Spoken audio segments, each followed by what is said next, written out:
Well, hello, everyone. This is Randy Wotton, CEO of Maxio, and your host of SaaS Expert Voices, the podcast that brings the SaaS experts to you to help us understand where we are today and what's happening tomorrow. Today, I am super excited to welcome Robbie Baxter, who is one of the early thinkers about subscription business models and monetization. We'll talk more about that, and we're going to cover a couple of things. One, her background and interest in subscription models. Then we'll focus on her two books, The Membership Economy Concept, which is really her manifesto, and then The Forever Transaction, which is really the playbook. And we'll spend the rest of the podcast digging into some of her lessons learned and best practices for the folks that are in subscription business models today. So thank you, Robbie, for joining us. So you've got a great background. Started off strategy consulting and then moved into product management, both product management and product marketing for a couple of years for financial services companies in particular and some HR companies. So you're an operator as well as a strategy thinker. And then you started your own firm, Peninsula Strategies, in 2001. And since then have been focused specifically on subscription management, pricing, and membership mindset. Can you talk a little bit about what it was that was the impetus for your wanting to branch off and start your own firm, and what you saw playing out more broadly in the landscape? Yeah. So two-part answer. So what had me branch out was I got laid off while I was on maternity leave the day I returned. And I think it's important to just share that because sometimes it looks like what an easy path and people kind of gloss over the rough parts. But my second child, I came back from maternity leave and kind of got hit in the face with a round of layoffs and decided, I know. And it's totally legal. And, there were people who were pregnant and had just had children who were not laid off. And there were people who did not have children who were laid off, men and women, all the things. But it was still painful. And I said, for the next several years, I really need to be in control of my own income. And so at the beginning, it was really more of a stopgap measure where I had control over my time, where instead of having to deal with a whole, org chart of colleagues and managers and influencers to ensure my career success, in consulting, you really only have to make your client happy, right? So there's an ability to focus. It's a much clearer kind of relationship. So I said, I'll do that for a few years. I really liked it. At the beginning, I was just doing whatever I was qualified for. So, at the intersection of marketing and strategy and product and financial services and HR. And, if I could make a case and you believed that I could do it and I felt like I could do it, I would do it. First several clients, were just the clients that I got. I was like, I'll do the work if I can do the work. And, I was thinking, what is it that I'm good at? What is it that I like? What is trending? And my fifth client, was Netflix. And this is, 2002. So I fell in love with their business model. And, at this point, just to give a little, kind of sense of where they were on their journey, they had just reached a national footprint in the United States on the mainland, where they could turn around DVDs in 3 days. So they were able to start doing national advertising, and they were starting to think about expanding more broadly. And I loved the discipline that they had about retention, about understanding the value of a customer from the beginning. So based on where they acquired that customer and under what circumstances, they could predict with a pretty high level of accuracy how long that person was going to stay on average. And that was fascinating to me. And I started to see how everything that they did at Netflix was a little bit different than how other companies did it. They were much more focused on retention. They were measuring engagement. They weren't that interested in getting the most new customers. I had come from a lot of companies that were all about, how many new logos do you have this year? What's new to talk about? And people that were responsible for retention in these companies that I'd been working with were usually quite junior. And were not seen as strategic at all. And suddenly at Netflix, everything was flipped on its head. And it was all about keeping the customers you have, not taking customers who weren't going to be valuable in the long term, tremendous discipline around offers and pricing structure. And I started thinking about where else this could apply and who else, what other kinds of companies could could do well by thinking about retention. And I went back to the B2B companies, what today we call SaaS, that I'd been working for as product manager and product marketing, and thought, wow, these same principles probably apply here. And they probably also apply with newspapers who've been doing subscription for a long time. And wow, there are a lot of industries where this can apply. And so as I was sort of focusing in on what I was calling premium services, what I was calling, recurring revenue business models, I didn't have a name for it yet. But as I was doing that, other people started to call and say, hey, we heard you worked with Netflix. We want to do some of the same things as Netflix. We want to be the Netflix of bicycles, or we want to be the Netflix of news, or we want to be, and this time, and I started saying, well, what does that really mean for me? What do when I say that, what does it mean? What is similar? What are lessons that can be applied across different industries? And what's unique to an industry? So as an example, the second company that I worked with in this kind of, subscription space as a consultant, was PayCycle, which is now a part of Intuit, payroll for very small businesses. And I came in guns blazing saying, you need a 2-week free trial because that had worked so well at Netflix. And I learned pretty quickly that actually wasn't the best offer, because when you're selling payment systems for your, employee payroll, the biggest challenge is not the cost of the software. It's the cost of getting up and running and the risk of what happens if it doesn't work and you don't pay somebody on time. And so the money, the 2-week free trial, they didn't care about a free trial. It was, I don't know, $39 or $49 a month. What they cared about was being confident that the onboarding process would be successful. And so just starting to think about what's the same, what's different in those early days was really challenging and kind of a puzzle that I enjoyed trying to figure out, even as I was working with these different companies. Got it. And so that's what was the impetus or the catalyst for you to write the book, Membership Economy, which I guess you started it in 2004 after you finished Netflix, and you published it in 2015. And what a lot of people may not realize is that you actually got your book out before Chen Zhao's Subscribe book came out in 2018, which really, I get it. He's working at a big company. He's got a bunch of money to get the marketing out. But some of the ideas that you were working with even predated him, which I think is fabulous. I mean, it's a great book for people across the interweb that's listening to this right now to if you want to go back and do the archaeological dig of who was doing the thinking around subscription as a business model and membership as a way to include and increase your business. I got to tell you, Robbie Baxter's books is one of the ones to start with, and it sounded like that was. You were really out in front, and you had people calling you, asking you, what were some of the takeaways beyond the ones we chatted about around this idea of the membership economy for businesses? So for all the people out there, B2B, we talked a little bit about retention and focusing on that area of customer success. Gainsight has really driven that forward. I was part of that world at Salesforce. It put a huge premium on that. I was there in 2012, but just that whole business model that undergirds the membership economy. Do you have a couple other thoughts or best practices you would want to elucidate for our listeners?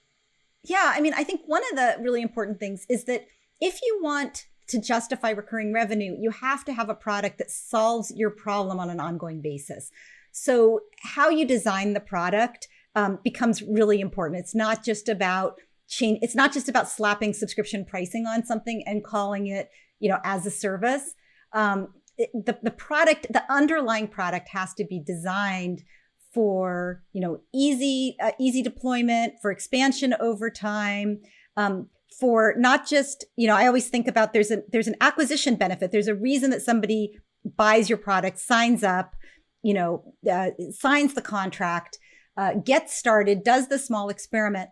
But then the onus is really on the subscription business owner to engage the users and expand the relationship over time. So that's, it's a function of, is it the right product for that? Is the product designed for onboarding and for expansion over time? And it's also about the organization being structured in a way that they can tell, like as I mentioned with Netflix, they could tell in the first 2 weeks your likelihood of becoming a good customer. And I think the same thing is true in many businesses. You can tell right away are the things happening that indicate that onboarding is successful, that the right people are using it, they're using the right set of features, they're engaging their colleagues appropriately. And I think that the way those pieces fit together is really important. In nascent, we're in Silicon Valley, right? In businesses that start SaaS or that start subscription, some of these things might be more intuitive, but a lot of large companies are in the midst of painful transformations to this model.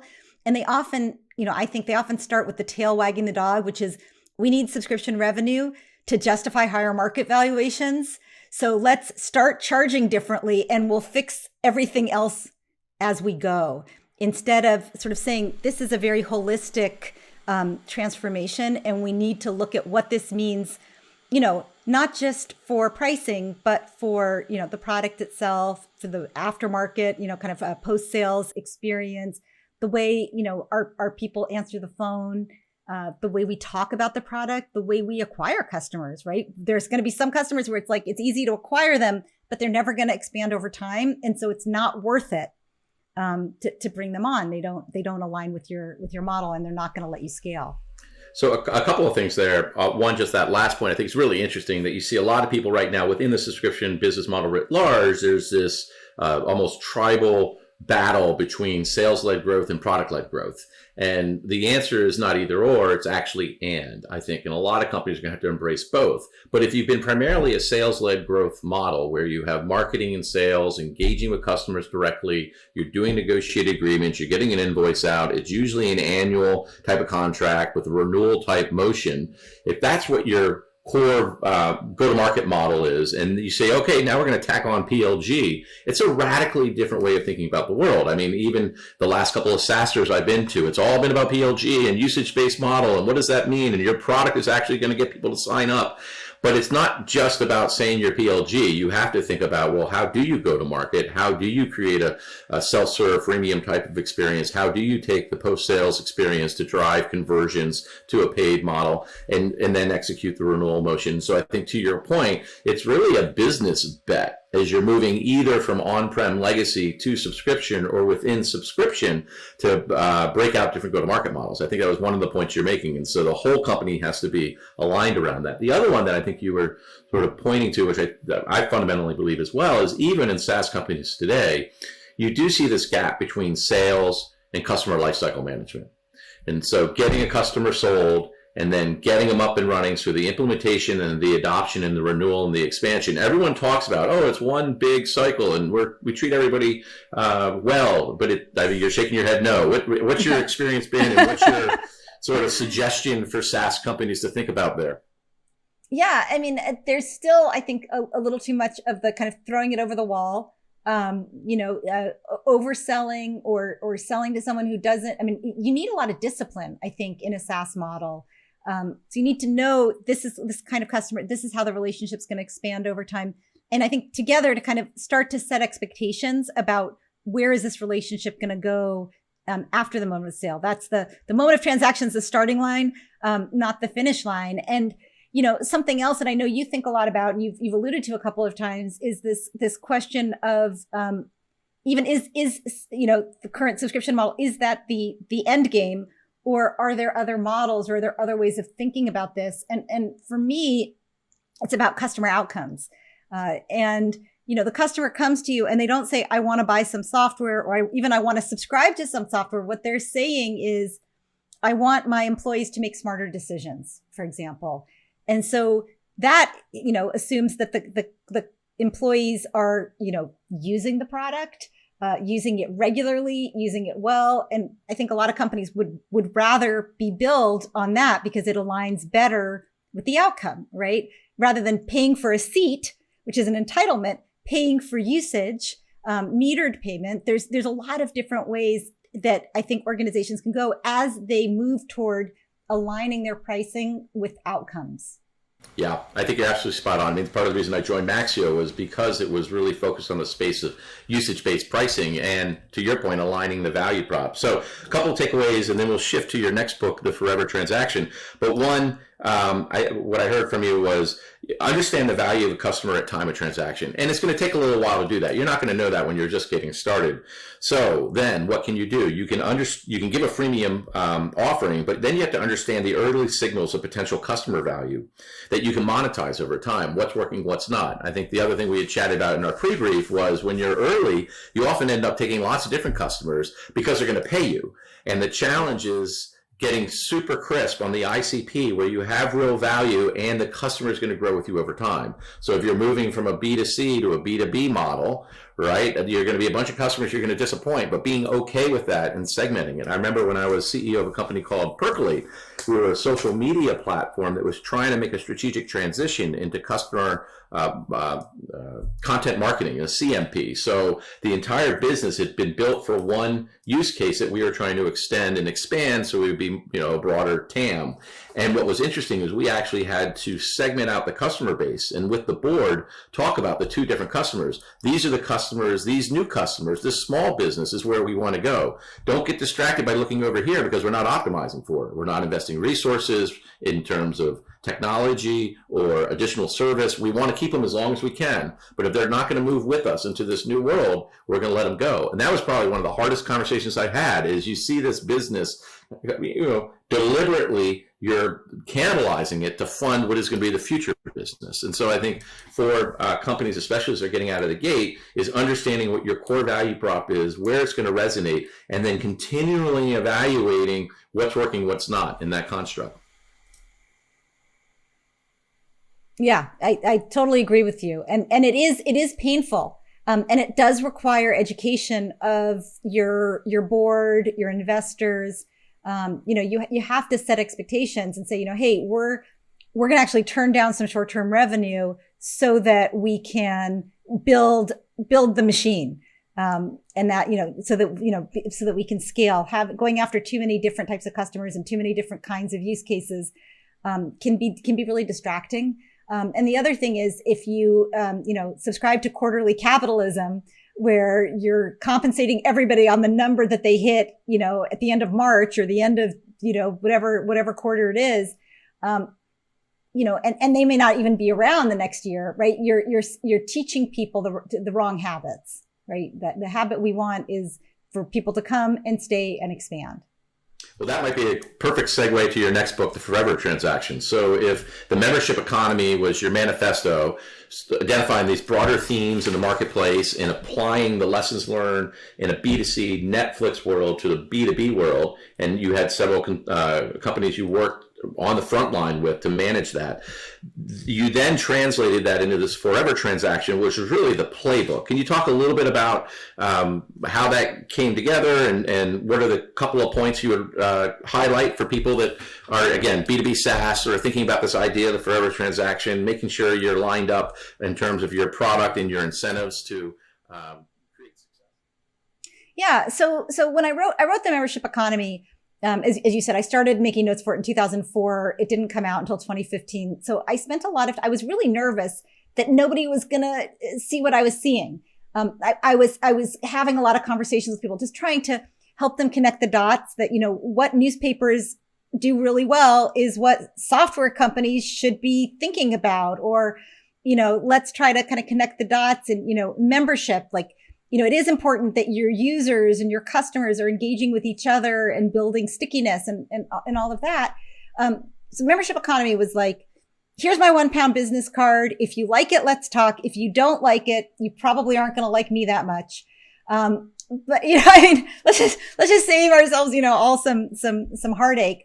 But that was 2015, and people started, getting on the bandwagon and being interested in subscriptions. And what I started hearing then was a lot of people coming to me saying, look, hey, we're talking about subscription. We're afraid to actually make the commitment to move to a SaaS model, or, we have been subscription forever, but it doesn't seem to be working the same way. And it seems like these other companies like Salesforce are kind of eating our lunch, and we're not sure what they're doing differently, or why their subscription or their SaaS model seems to work so much better than ours.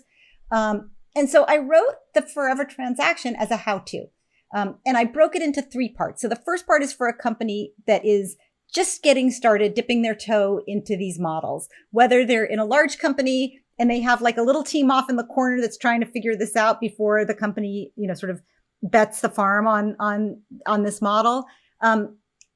Or if you're just starting de novo, you have no business, startup company, we're going to start with subscription.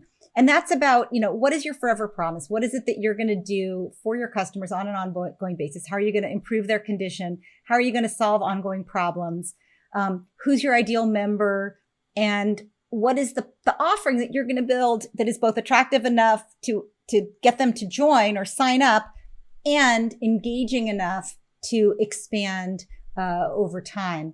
The next section of the book is about scaling. So you've figured it out. You've put together a model, I always say with like chewing gum and paper clips, and now you're ready for the concrete and the rebar. Like, how do you build a system for scale? How do you build an organization for scale? How do you set up the right KPIs for scaling a subscription-based business? And that's a lot about culture too. What kind of people do you need? What kind of mindset do you need? And then the last part of the book is about staying relevant. I think one of the risks of a lot of businesses that are recurring revenue is that when you do it well, customers relax into the relationship. This is just how they solve their problems, how they get things done. Periodically, you come out with an update. They barely even notice that. It's very easy to just be lulled into this relationship. They stop looking for alternatives. And I think a lot of companies confuse loyalty with inertia.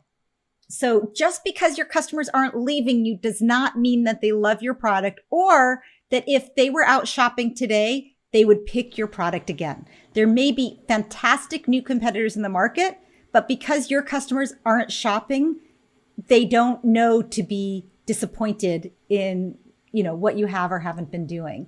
So in that late stage, what companies will say is our customers that know us love us, but nobody seems to want to join anymore. No, we're having trouble getting new customers. And so, I wrote the book explaining, kind of breaking down each of those three phases and, what are the problems you're likely to see, and how do you attack each of those problems? And what I notice is people are like, oh, you're seeing around the corners. That's exactly, how did you know we have that issue? And it's like, well, they all go together.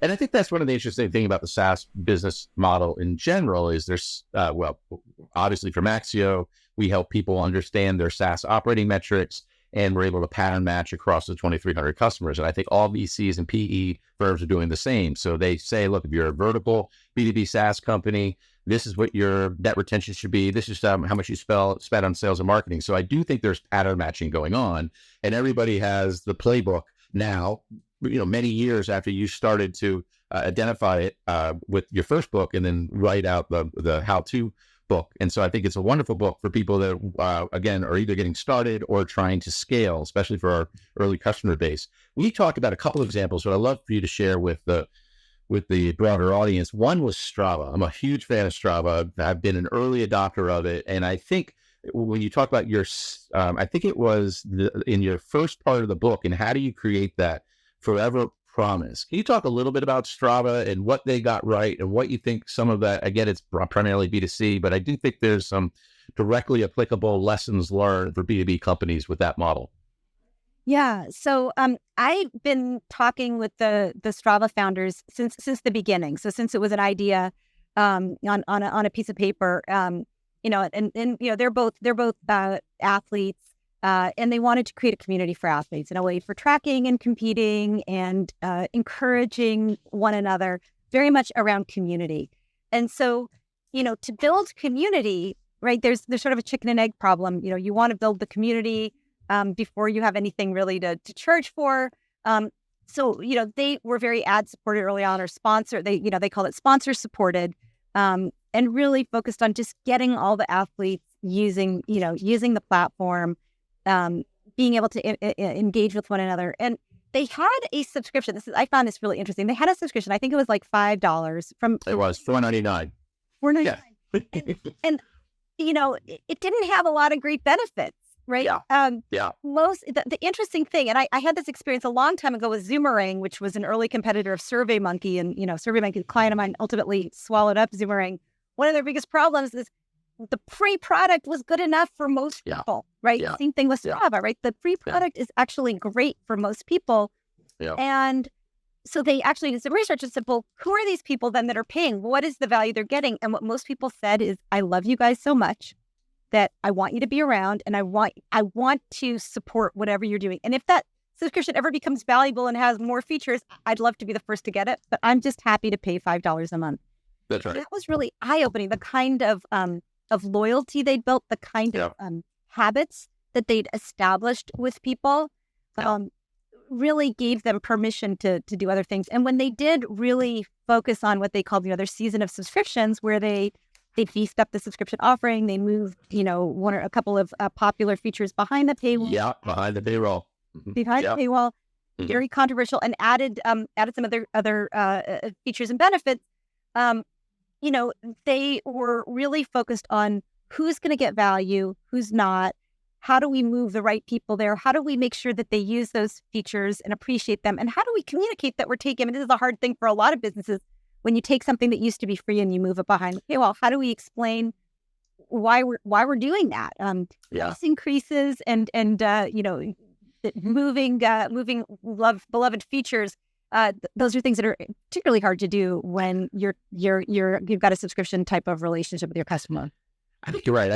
I think of Jeffrey Moore's Crossing the Chasm, and you have these early adopters who just want to use something because it's cool and new. And then how do you cross the chasm to get to the early majority? But in doing so, how do you not forget the people that brought you there? And so as an early Strava adopter of the free product, I 100% hear you in terms of when they initially were charging $5, my friends and I were all like, okay, $5 a month, that's fine. Support them. But then there was this existential crisis about, wait, they're charging more and more features are going behind the paywall. But I think in this, and what's different today is we live in a subscription economy as B2C. You're just used to paying subscriptions. And so rather than buying the prepackaged product from Best Buy, you're buying subscriptions. I can't even tell you in my own family how many different subscriptions we have. In the B2B world, I think similarly, it's on average, I heard companies that are $20 million have 100-something SaaS subscriptions. And so it's super easy to put it on your credit card and have it be part of your OpEx, not your CapEx. Functional leaders are able to sign up for these things. And I do think the onus is on the company to be able to continue to develop and deliver and educate on the value that they're creating for their customer base, which really goes to your third part of the book. We probably won't have time to get in the second part, but the third part I thought was great. You talk about the graying of the customer base and the idea of the product has to be competitive today. And many software companies lose focus on being current. And one of the examples you gave was the gym example. I don't know if you want to talk a little bit about that, or you have another one about customers that take for granted their customer base and aren't staying current. And what can you do specifically to make sure that you're current, make sure that you're integrating the voice of the customer, or make sure you're getting the feedback loop so that you're staying current for today? Yeah, I mean, I think that the issue is, if you just listen to your customers, right? They've become members. They've taken off their consumer hat, stopped looking for alternatives, put on their member hat, and they're going to say, we love you. They're not that, they might have a random feature that they really want and give you a hard time about that. But for the most part, they're not really the only people you need to listen to. If you want to keep acquiring customers, first of all, you need to be balancing your acquisition metrics with those retention metrics. Right. You want to make sure. And so, from a voice of a customer perspective, it should be an orchestra and not just the violins. And what I mean by that is that you're not just listening to existing customers, you're listening to lapsed customers who used to be your customers and no longer are. You're listening to prospects who are considering you and have other alternatives that are really focused on what's going on right now in the market. And you're listening for lost prospects. So win-loss record, the ones that you lost, you should still be asking them what they think, what they're thinking about, what they value. And that's really the voice of the customer. It's the customer you want. It's the customer you want, not just the customers you have. Right. It's almost backing out to the idea of your ideal customer profile, the Venn diagram overlap of people who don't know you, people who know you that bought you, people who are current customers, those who bought you and left you. And I would even maybe offer plugging in with analysts. So reading the analyst reports to see what they're seeing play out, going to conferences, seeing how these themes are playing out, what's hot, what's not, going around and kicking the tires on other companies' products. I think early stage startups can be so convinced that they have the right way and that no one else is doing it, that they lose track of how the market has evolved. So it's not just about what you're doing, but it's how the market is evolving and your ability to respond to that. Yeah, absolutely. Well, listen, we're almost out of time, Robbie, but I do want to make sure that people have an opportunity to find you.